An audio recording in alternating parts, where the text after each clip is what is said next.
Super quarta e conflitos no Oriente Médio deixam o mercado em alerta. Meu nome é Marcos Praça, analista da Zero Market Brasil, e se você é novo aqui no canal, venho lhe convidar a se inscrever e ativar as notificações. Toda semana tem vídeos novos para vocês e é muito importante que você já deixe um like a partir de agora. Bora pro vídeo.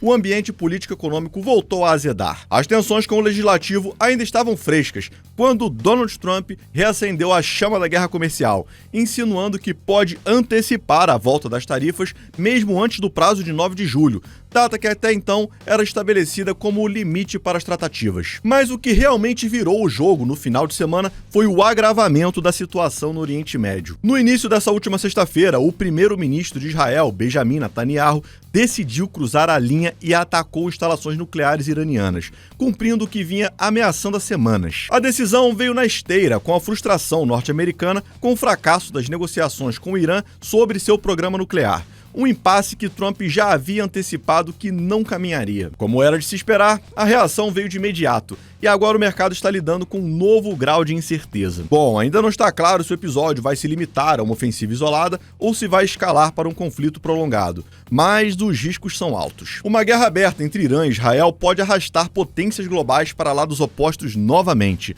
Os Estados Unidos, aliados históricos de Tel Aviv de um lado, e a China, que tem laços importantes com o Irã, do outro. Esse novo alinhamento geopolítico pode congelar as já difíceis conversas comerciais entre Washington e Pequim, aumentando ainda mais a tensão no cenário global. Como se já não bastasse, tudo isso cai como uma bomba no mercado de petróleo. Com o Oriente Médio em chamas, a preocupação imediata é com a oferta da commodity e o possível impacto direto nos preços. Qualquer alta repentina no barril, como já está acontecendo, pode acelerar pressões inflacionárias mundo afora, justamente no momento em que bancos centrais já se mostram divididos sobre os próximos passos da política monetária. E para esta semana, a semana já começou intenso no radar econômico, mesmo com um clima mais ameno causado pelos feriados de Corpus Christi no Brasil e Juneteenth nos Estados Unidos, que vão paralisar os mercados na quinta-feira. Ontem à noite, os números da indústria e do varejo na China deram um pontapé inicial para uma sequência de eventos importantes. Esses dados, além de mostrar como anda a recuperação chinesa, também ajudam a desenhar o humor global dos investidores. E lá fora, a tensão geopolítica segue esquentando. A escalada entre Irã e Israel não só preocupa pelo aspecto humanitário e diplomático, como também interfere diretamente no preço do petróleo. Com esse tipo de conflito no radar, o mercado já fica mais nervoso com possíveis impactos nos custos de energia.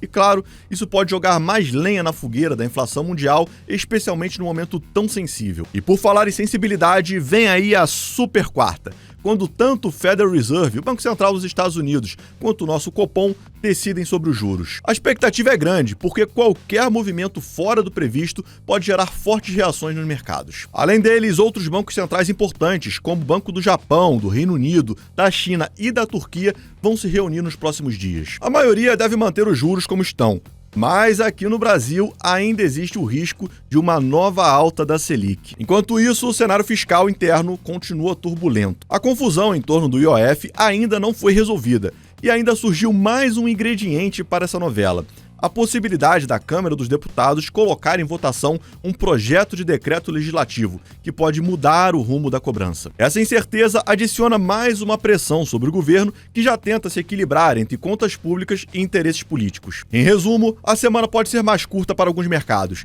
mas longe de ser tranquila. Entre dados econômicos importantes, decisões sobre juros e tensões internacionais, há muito com o que se preocupar, e qualquer surpresa pode provocar forte reação em cadeia. Bom, pessoal, partindo aqui para nossas análises, e vamos começar aqui pelo petróleo, tá? Vamos começar aqui pelo petróleo, WTI, que deu uma disparada na sexta-feira, já vinha subindo, né, quarta-feira, com as ameaças ali desse conflito ali no Oriente Médio. Vamos lembrar que o Irã é o sétimo maior produtor de petróleo do mundo, tá à frente do Brasil, depois é o Brasil. Então né, algum problema ali, né, atrapalha ali a oferta, sem dúvida nenhuma, e aí acaba causando. O que acontece é o seguinte: apesar dessa super especulação que teve, chegou a bater 77 o barril na sexta-feira, hoje já deu uma acalmada, muito por conta dos dados da China, que vieram mais fracos, né? Eles estão tendo problemas ainda lá com aquela questão imobiliária, e eles estão uma grande demanda, né? Então, na expectativa de uma demanda mais fraca, né, pela China e talvez mundial, também ameniza um pouco aí. Lembrando que é oferta e demanda, né? O problema aqui com o Irã seria em relação à oferta, mas com uma demanda também na expectativa mais fraca, então já deu uma corrigida hoje. Fora que esse conflito ele tá um pouco complexo, né, pessoal? Porque aparentemente conversando um pouco sobre os conflitos, né? Deixa eu só ver, desde quarta-feira, quanto subiu esse petróleo? Chegou a subir quase 20%. Quase 20%, pessoal. Quarta para sexta, ó, chegou a bater. Enfim, desde o fundo aqui, o fundinho dele aqui, em 55, agora ele tá com 26% praticamente aqui de alta. 26%. Agora tá em 70%. 70% já é um suporte ali, né? Um número redondo, um número bola. Que se for pegar historicamente falando aqui, é uma zona que ele trava, né? Olha como é que ficou consolidado, bem na linha que tá aqui agora, olha como é que ele fica consolidado. Então, pode ser um ponto que ele vai estagnar ali por enquanto. Lembrando que esses conflitos estão tentando já apaziguar, né? Mesmo aliados ali do Irã, a Rússia e tal, tá recomendando, olha, faz o acordo. Já ajuda vocês aí com essa coisa né, de atômica, né, e tal, né, dessas pesquisas, mas faz esse acordo agora, porque se for, né, tentar continuar esse conflito agora, não vai acabar bem para vocês, né? A gente sabe que comprar briga com os Estados Unidos é uma coisa, não é muito saudável, né? Não é muito saudável. Agora, também é aquele negócio, eles não querem largar o osso, né? Pelo que eu entendi, não vou ficar sendo muito o super comentador aqui de conflitos, né? Mas, pelo que eu entendi, né? Não querem de jeito nenhum que eles tenham acesso a esse armamento nuclear. E eles querem. Então, também é uma coisa difícil deles abrir mão. E é uma coisa que também os outros países, como Estados Unidos e Israel, não querem permitir de maneira alguma. Bom, temos um impasse grande aí, não dá pra saber, mas tem que ficar de olho no radar nisso aí, tá? Tem que ficar de olho. Estão tentando apaziguar, agora se os caras vão topar ali, né, aceitar, é mais difícil.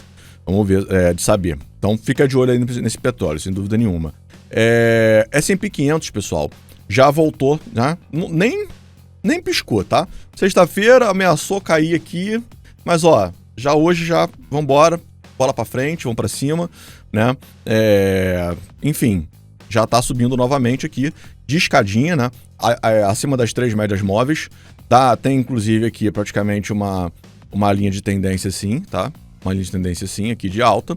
E rumo aonde? Rumo aqui a nossa resistência máxima histórica aqui, tá?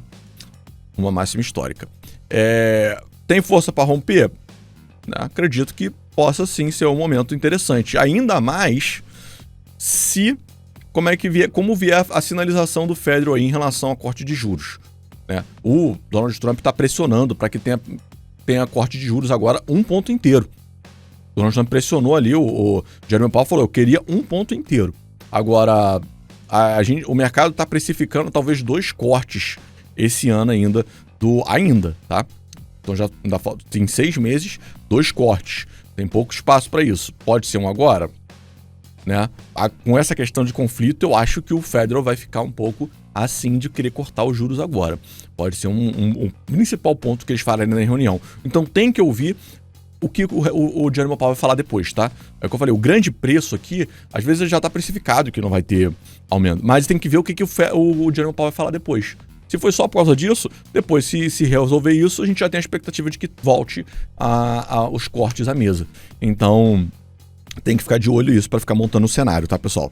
Sim, com corte, isso aqui tende a romper, tá? Com corte de juros americanos, sem dúvida nenhuma, de juros, tende a romper. Ouro,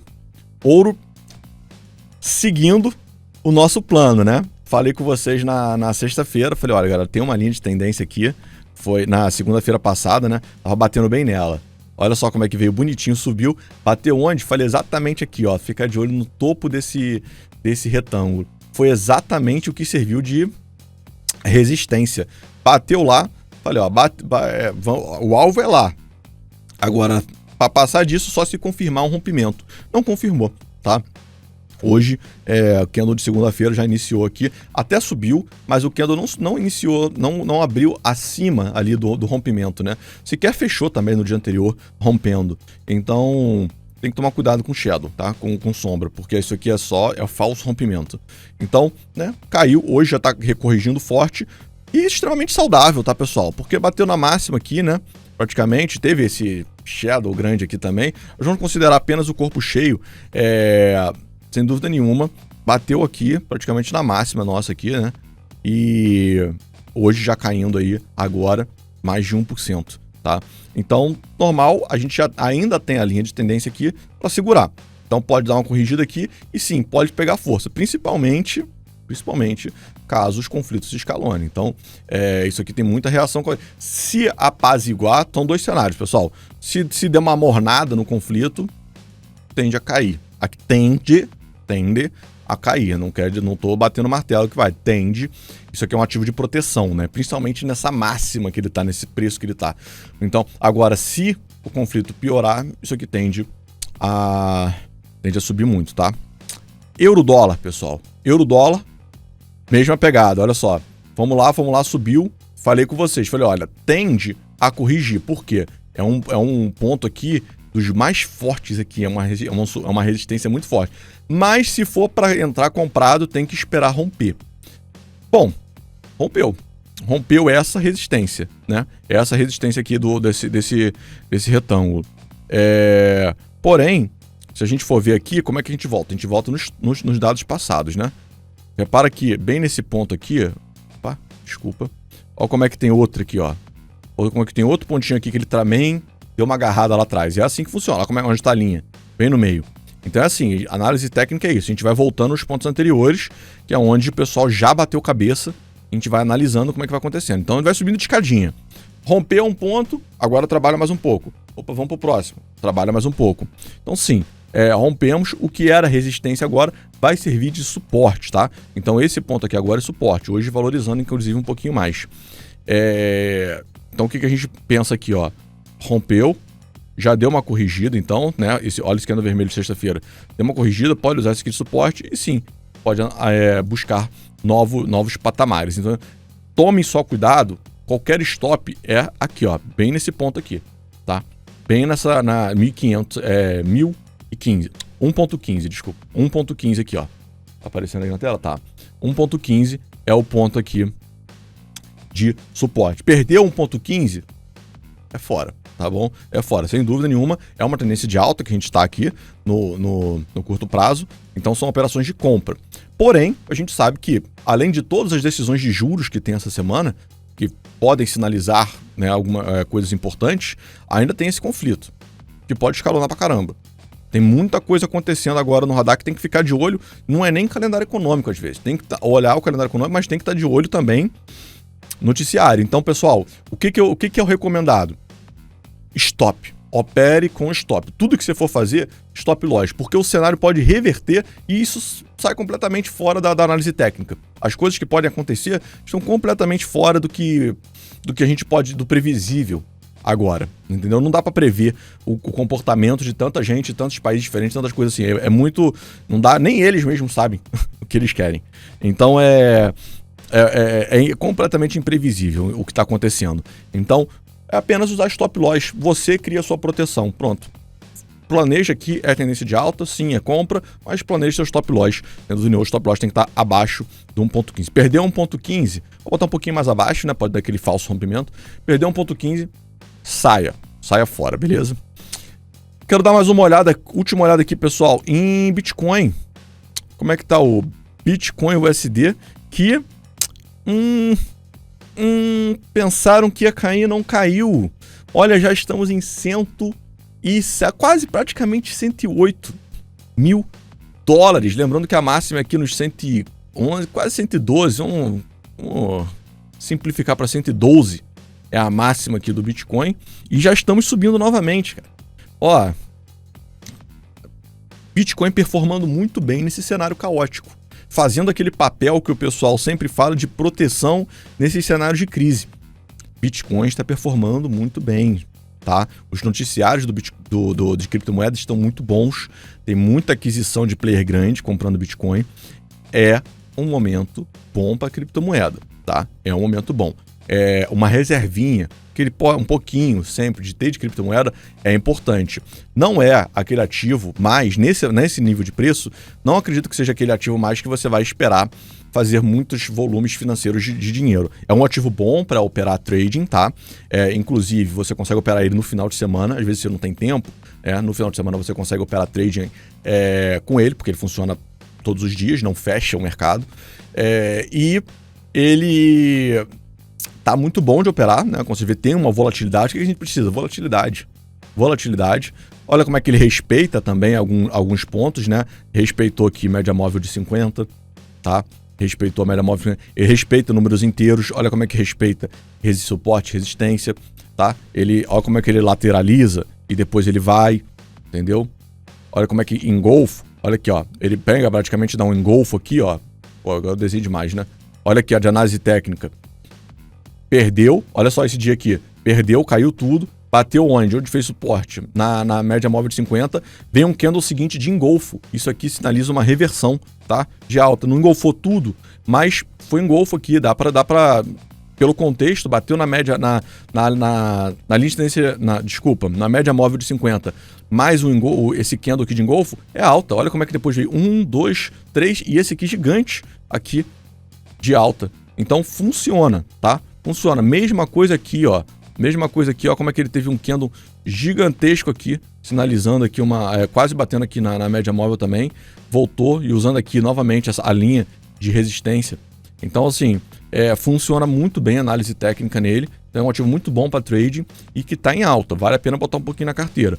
Caso queira aquele efeito de supervalorização, aí você tem que ir pro que a gente chama de altcoins, né? Que são as outras criptomoedas, que são como se fossem as penny stock, né? As açõezinhas mais baratas ali que tem no mundo de criptomoedas. Essas sim, talvez tenham um potencial de crescimento maior, né? Aí você bota menos ainda, porque elas têm um potencial de crescimento maior ali a longo prazo. O Bitcoin já cresceu demais, né? Se você comprar ele agora sem estar alavancado, né? A 107, vamos lembrar que para dobrar o investimento, o Bitcoin tem que valer $214 mil. Então, realmente é uma força muito, muito alta. Mas tem inúmeras criptomoedas que valem, inclusive, $1 ou até menos. Então, e com projetos bons e potencial de crescimento. Bom, pessoal, esse foi o Panorama da Semana. Vou ficando por aqui. Quem gostou, não se esquece de deixar um like e se inscrever no canal. Valeu!